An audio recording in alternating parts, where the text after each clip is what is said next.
أدونك وأفر ونبي يقول أفر قف بأدونك وسجن هذا أفر تقف لبا وأماننتي لبا نوع بيسنتي لبا أمانة وحكم ده أدون إلهي مال يا علمي سجود ضريب النبي أدون إلهي يسيء حاله يا علمي فهو يتقي ربه فيه حولها يا علمي إلهي سيء ربي جيبك قعب صنية ويصل به رحمه نبي حلي الرحم كي سنة قرابدي سنة وكحني دنيا إلهي حق وكلية هي زكية وحيل مدنا وجدنيا كاس آخرة أفضل المنازل بدقية ابن نبي قولي ما لها وصل رأيه إذا جنة الدولك وصل رأيه وحل ودقة وحكم ده سيد حديث كانت الماما يا ربي قعب سيدي إيوه هدي إلهي وحكوسية إن تحرير السو ضدك قرابة قوة والنبي يقول أي ثلاث نقسم عليهن صدح وان كنا عرنيا حديثنا واندين شيئية حفظية صدح كنا عرنيا النبي قوة محي حالا صدق ما يرى يسيب النبي يقول أي حالا كما يرى دان إلهي حقي سؤال دكتو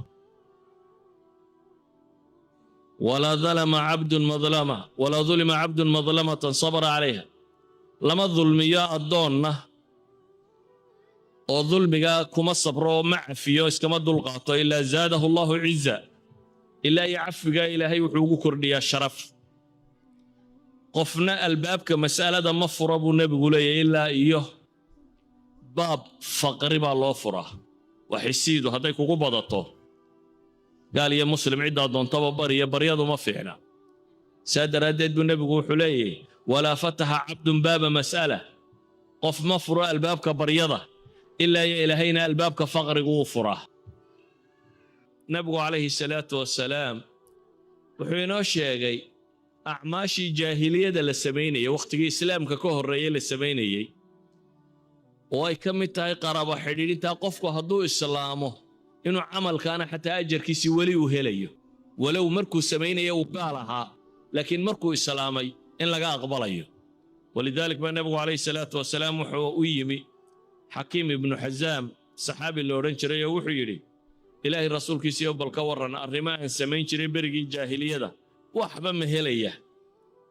وحيابوه الشيغان يمركا وحكم إذا صلة الرحم كاس أسلمت على ما أسلفت من خير بليل أسلمت على ما أسلفت من خير وحي سميسي خيرات هرو مرسطي والله إسلام طيب النبي قوت المامي قرابة حديدين تيدو وحين لنا مركا ومن الدين هذا هو قرمة dadka badhba waxay u haystaan xidhiidhintu inay tahay markay ku xidhiidhiyaan aadna xidhiidhiso nacam taas waa sax waa balgud laakiin waxa weeyaan xataa hadday ku dhibaan oo ku gooyaan adiga way kugu leeyeen xidhiidhintii isagaa dambaabay laakiin adiga way kugu leeyeen maxay xidhiidhintii walidalik ayaa nabigu calayhi salaatu wasalaam wuxuu leeyahay laysa alwaasilu bilmukaafi waasilka ninkan silatu riximka samaynaya ninkan wax xidhiidhinaya ninka abaal guday maaha buu nabigu ninka abaal guday dee tolka markaa isku fiicantiina iyanay wax ku taraan adna aad wax tartee ilmaadeer iyo ilmaabtiyaha barwadaag iyo dad qaraabo isku dhowaatiin oo wax istartaan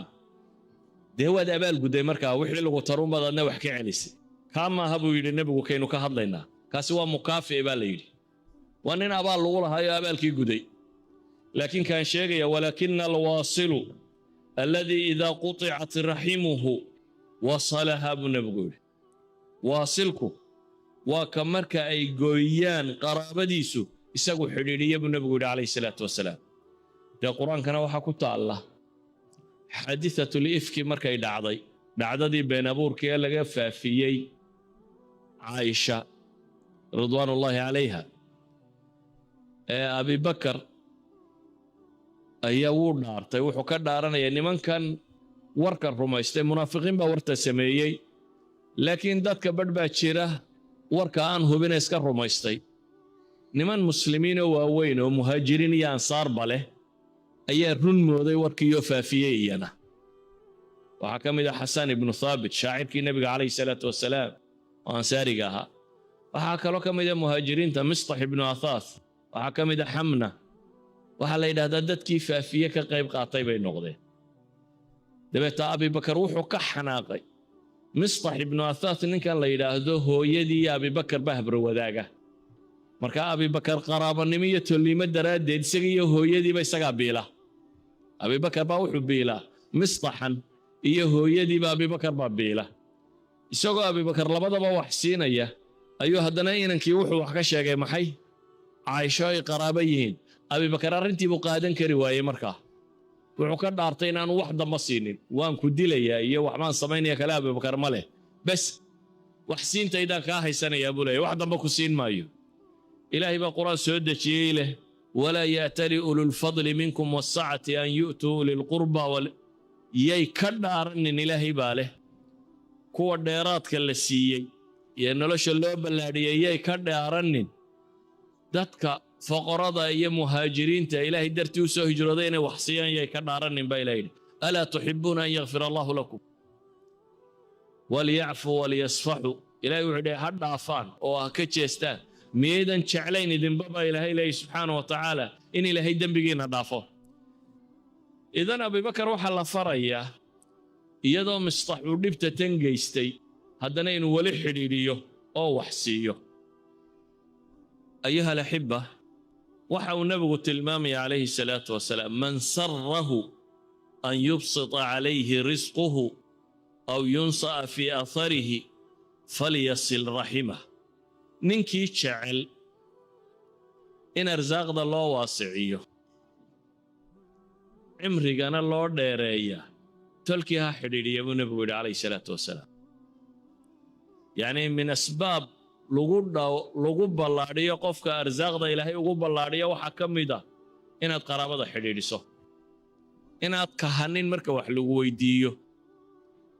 waxaa ka mid ah waxyaabaha ilaahay cimriga ku dheereeya amase ku barakeeyo xidhiidhinta qaraabada buu nabigu leeyahy calayhi salaatu wasalaam. saa awgeed buu nabigu wuxuu leeyahy ninkii jecel in ilaahay arsaaqdana u ballaadhiyo cimrigana u dheereeyow qaraabada xidhiidhi buu nabigu leeyahy calayhi salaatu wasalaam. man kaana yuuminu billahi walyawmi alaakhir falyukrim dayfah waman kaana yuuminu billahi walyawmi alaakhir falyaqul khayran aw liyasmut waman kaana yuuminu billahi walyawmi alaakhir falyasil raximah iyo falaa yu'di jaarah. labada riwaayadoodba saxiixay ku soo arooreen. nabigu wuxuu leeyahy calayhi salaatu wasalaam ninkii ilaahay iyo maalinta qiyaame rumaysanow martida soor. ninkii ilaahay iyo maalinta qiyaamaba rumaysanow jaarka ha dhibin walow gaalla ha ahaado. ninkii ilaahay iyo maalinta qiyaamaba rumaysanow ama khayr ku hadal ama iska aamo. ninkii ilaahay iyo rasuulba rumaysanow war qaraabadaada xidhiidhi buu nabigu leeyahy calayhi salaatu wasalaam. ilaah iyo rasuul haddaad rumaysan tahay qaraabada xidhiidhi buu nabigu leeyahy calayhi salaatu wasalaam.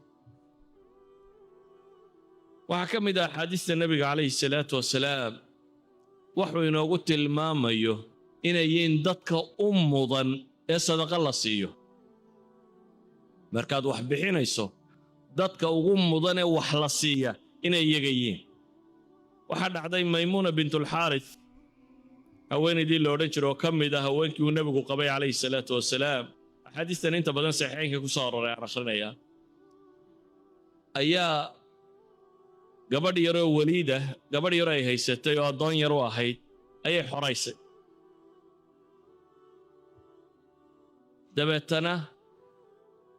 waa iyadaa nebigu la joogin calayhi salaatu wasalaam. toogadeedii markuu nebigu guriga wakhtigeedii uu yimi ayay u sheegtay oo waxay tidhi waa sii daayey. dabeetana nebigu calayhi salaatu wasalaam wuxuu ku yidhi low acطaytiha akhwaaliki kaana acdama liajriki. haddaad siin lahayd buu yidhi abtiyadaa ayaa kuu sii ajar badnaan lahayd buu nebigu leeyahy calayhi salaatu wasalaam. abtiyadaa haddaad ku sadaqadaysan lahayd oo siin lahayd ayaa kuu sii ajar badnaan lahayd. idan ama abti ha noqdo ama xataa reerka laftiisa ha noqdo, xaaskaaga ha noqdo ama islaanta odaygeeda ha noqoto. maalan zaynab gabadhii la odhan jiray oo ah cabdillaahi binu mascuud xaaskiisii ayaa waxay leedahay nebigaan maqlay oo nugu leh تصدقنا يا معشر النساء ولو من حليكن هوينو وحصدق ديستا ذهب كحدنتينا هالنقضانه هوينكو وحصدق ديستا ذهب كحدنتينا ها تبو النبي عليه الصلاة والسلام gabadhaasa markaa waxay tiri markaan xadiidka nabiga maqlay calayhi salaatu wasalaam ayaan u imi bay tiri odaygeedii cabdilaahi ibnu mascuud oo odaygeedii bay u timi deetana waxay tiri waar cabdilaahu adiguba faqiir baat nin khafiif daat ilyad nin waxayste ma tihid ee orod nabiga u tag calayhi salaatu wasalaam wuxuuna faray sadaqee waxaad soo weydiisaa war adiga ma kugu baxaysaan ku siiya bay leedahay waa odaygeedii laakiin waxay leedahay adba xidh baa too wax ma haysa islaantaa wax haysata hanti leh laakiin cabdilaahi ibnu mascuud waxba ma haysto nabiguna dumarkuu la hadla wuxuu yidhi wax sadaqadaysta dabeetana waxay ku leedahay odaygii war adba faqiir baa too waxba ma haysatide orod u tag nabiga calayhi salaatu wasalaam waxaad soo weydiisaa ma kugu baxaysaa haddaan adiga ku siiyo cabdilaaha wuxuu yidhi markaa mayaanuu nebiga u tegi maayo orod adigu u tago soo weydiiso inuu nebiga u tegi maayee adigu u tago soo weydii buu ku yidhi waxay tidhi markaasaan soo baxay dhexda markaan socdaba waxay igu soo baxday bay tidhi gabadh kaloo ansaara oo iyana masaladaydii oo kala wadata iyana rabta inay nebiga weydiiso ninka haddii wax la siiyo ma ku baxaysaadaa labadii dumarabaa isa soo raacay gurigii nebiga yimaadeen calayhi salaatu wassalaam markay gurigii nebiga yimaadeenna waxay leeyihiin nebiga aad buu haybad weynaa marka waa laga cabsan jiray waanu ka cabsanaynay bay tiri dabeetana bilaal baa noo soo baxay bay tiri bilaal baa waxaanu ku nidhi bay yidhaahdeen i'ti rasuul allahi sala allahu alayh waaalih wasalam faahbirhu anna imra'atayni bilbaabi tasalaanik nebiga u tagoo waxaad ku tidhaahdaa laba dumar oo albaabka jooga ayaa nebi allo waxay ku weydiinayaan odayadayada wax ma ku sadaqadaysan karnaa sidaa bilaalow nebiga ku dhaba yidhaahdeen iyo agoon yaroo aanu haysanno waa calaa aytaamin fii xujuurina odayadayada iyo agoon gurigeega joogta wax ma ku sadaqadaysan karnaa oo ha noo sheegin bay yidhaahdeen kuwaannu nahayna bilaal bay leeyihin hanana sheegin su-aashaana nebiga noo soo weydii bilaal baa nebiga u soo galay calayhi salaatu wasalaam su-aashii buu weydiiyey nebigaa markaa su'aal ku soo celiyey wuxuu uhi man huma war waa kuma dumarku labada dumar ee bilaal uu su-aasha ku soo weydiiyey waa kuwama bilaal de hadduu nebigu weydiiyey ma qarin kara marka wuxuu yidhi waa gabadh ansaariyada iyo saynab buu yidhi markaasuu nebigu wuxuu yidhi ayu zayaanibi waa saynabtee saynabadu waa badan yihiine markaasuu yidhi ilaahay rasuulkiisiiyow waa imra'atu cabdillaahi ibnu mascuud weeyaan haweenaydii cabdillaahi ibnu mascuud qabay weeye markaasuu nebigu yidhi waxaad ku tidhaahdaa lahumaa ajraani ajru lqaraabati wa ajru sadaqati u sheeg laba ajar baa ka helaysaan dheh waxaa leedihiin ajarkii qaraabada iyo ajarkii sadaqada labadaa ajar baa leedihi yacni ajarka qaraabada waa maxay waa silatu rixim qaraaba xidhiidhinna way idiin tahay sadaqana way idiin tahay buu nebigu u tilmaamaya calayhi salaatu wasalaam sidaa ogeed ayuha alaxibba xidhiidhintu la xidhiidhiyo qaraabadu waa min addiin bale cabdillaahi ibnu nawfal ibnu alxaaris ibnu cabdilmutalib waa nin aalu beytkii nebiga ka mid ah ayaa wuxuu leeyahay cabdilmutalib ibnu rabiica ibnu alxaaris ayaa wuxuu u sheegay nebiga calayhi salaatu wasalaam baa waxaa la kulmay rabiicata bnu alxaaris waa rabiicata bnu alxaaris ibnu cabdilmutalib yacni nebiga calayhi salaatu wasalaam waa ilmaadeer iyo alcabaas ibnu cabdilmutalib oo adeerkiiya labadan nin ee nebiga qaraabadiisii ka mid ah ayaa kulmay dabeetana waxay yidhaahdeen war labadaa wiil waa laba wiiloo ay dhaleen labadaa wiil intaynu isku darna aynu nebiga u dirro oo aynu kala hadalno waxaynu ku odhanaynaa sakooyinkan iyo sadaqaadkan la soo ururiyo dadka ka shaqeeya ilaahay rasuulkiisiiyo ku dar ha shaqeeyaan oo dadkuba dee shaqada waxbay ku qaadanayaane wixii ay dadkuba qaadanayeen iyana ha qaataan warkaa iyagoo wadabo caliy ibnu abi taalib waa isla qoyskiisna ayaa u yimi markaasay u sheegeen wixii ay wadeen cali wuxuu yidhi war ka daaya war nebiga waxaa hawla tegina cali way ka cadhoodeene waxay dhahdeen war laga tagarado markii adiga nebigu inantiisa ku siiye ku soo dhoweeyey baad cali waxa la yidhi adiga ku maqli mayno وادرينا لبدا إن أديك مركي والنبي وكو غوريات لا يكون له غورين مايو ولو إلى دلهم بربنا النبي محمد غوري تبع تنوع صادره